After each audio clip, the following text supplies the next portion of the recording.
মশলাটা 2 মিনিট কষিয়ে নিয়েছি, এবার ডালটা ঢেলে দেবো।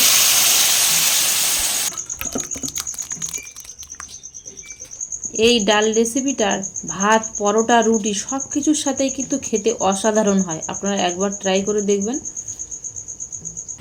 নমস্কার বন্ধুরা, সুপ্রিয়া কিচেন আবার আপনাদের সবাইকে স্বাগত জানাই আরও একটা রেসিপিতে। আজকে বন্ধুরা কুমড়ো আর মুগের ডাল দিয়ে দারুণ একটা রেসিপি আপনাদের সাথে শেয়ার করব। আপনারা পুরো ভিডিওটা দেখতে থাকুন, আশা করছি আপনাদের ভালো লাগবে। কুমড়োটা কেটে নিয়েছি, রান্নার জন্য ডালটা আগে ধুয়ে নেব। মুগ ডাল নিয়েছি 150 গ্রাম, মুগ ডালটা ধুয়ে নেব পরিষ্কার করে জল দিয়ে।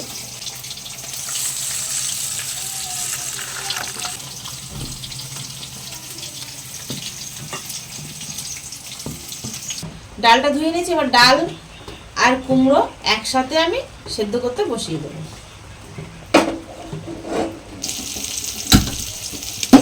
গরম কড়াই সাদা তেল দিয়ে দেবো,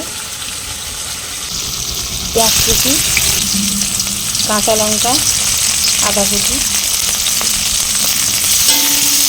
ধুয়ে রাখা ডাল দিয়ে দেবো।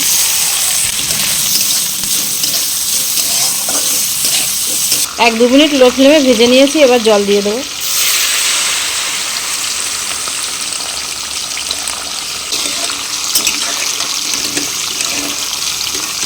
কুমড়োগুলো ঠিক এরকম সাইজ করে আমি কেটে নিয়েছি, কুমড়োগুলো এর মধ্যে একেবারে দিয়ে দেবো।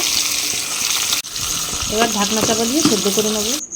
সেদ্ধ হয়ে গেছে ডালটা, এবার একটা চামচ দিয়ে ডালটা একটু গালিয়ে নেবো। সেই সময় কুমড়োগুলো হালকা করে গালিয়ে নেব। কিছুটা গালিয়ে নিয়েছি, এবার এর মধ্যে 1 চামচ লবণ দিয়ে দেবো, আর দিয়ে দেবো পরিমাণ মতো হলুদ গুঁড়ো। এবার 90% মতো গালিয়ে নেবো ডালটা আর কুমড়োটা। ডাল কুমড়োটা গালিয়ে নিয়েছি, এবার খানিকক্ষণ হাই ফ্লেমে ফুটিয়ে নেব। হাই ফ্লেমে ফুটিয়ে নিয়েছি, এবার ঢেলে তেলের উপর দেবো। কড়াটা ধুয়ে আবার বসিয়ে দিয়েছি, সর্ষের তেল দিয়ে দেবো। এর মধ্যে 2টো তেজপাতা, গোটা জিরে, একটু নেড়ে চেড়ে নিয়ে এর মধ্যে পেঁয়াজ কুচি দিয়ে দেবো, আর দিয়ে দেবো কাঁচা লঙ্কা কুচি। মশলাটা ব্রাউন কালার হওয়া পর্যন্ত ভেজে নেব। ব্রাউন কালার হয়ে আসছে দেখুন, এবার এর মধ্যে কুচিয়ে রাখা টমেটোগুলো দিয়ে দেবো। টমেটোগুলো দিয়ে নেড়ে চেড়ে প্রায় 50% বেশি দেখুন টমেটোগুলো সেদ্ধ হয়ে গেছে। একটু খুঁটি দিয়ে গালিয়ে নিয়েছি, এবার এর মধ্যে জিরের গুঁড়ো দিয়ে দেবো। দিয়ে নেড়ে চেড়ে আর 1 চামচ চিনি দিয়ে মশলাটা 1-2 মিনিট একটু লো ফ্লেমে কষিয়ে নেব। কষিয়ে নিয়ে একটু এবার ডালটা ঢেলে দেবো। হাই ফ্লেমে ফুটিয়ে নেব 2 মিনিট। 2 মিনিট হাই ফ্লেমে ফুটিয়ে নিয়েছি, রান্নাটা হয়েই গেছে। ডালটা দেখুন আর হালকা রাখি, ঠিক এরকম গাঢ় রেখেছি। এবার এর মধ্যে ধনে পাতা কুচি দিয়ে একটু নেড়ে চেড়ে নামিয়ে নেব।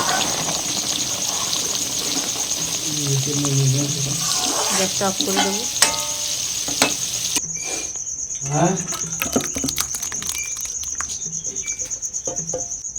কতটা লোভনীয় হয়েছে দেখুন বন্ধুরা। একবার এইভাবে যদি আপনারা কুমড়োতে ডাল বানিয়ে খান, আশা করছি আপনারা বারবার খেতে চাইবেন। একদম সিম্পল রেসিপি, আপনারা খুব কম সময়ের মধ্যে বানিয়ে নিতে পারবেন। রেসিপিটা কেমন হলো বন্ধুরা কমেন্টে জানাবেন। ভালো লাগলে লাইক, কমেন্ট ও আপনাদের বন্ধুদের কাছে প্রচুর প্রচুর শেয়ার করবেন। এতক্ষণ আমার সঙ্গে থাকার জন্য আপনাদের অনেক অনেক ধন্যবাদ। আবারও দেখা হচ্ছে আপনাদের সাথে পরবর্তী নতুন কোনো রেসিপিতে। ততক্ষণ আপনারা সবাই ভালো থাকবেন, সুস্থ থাকবেন।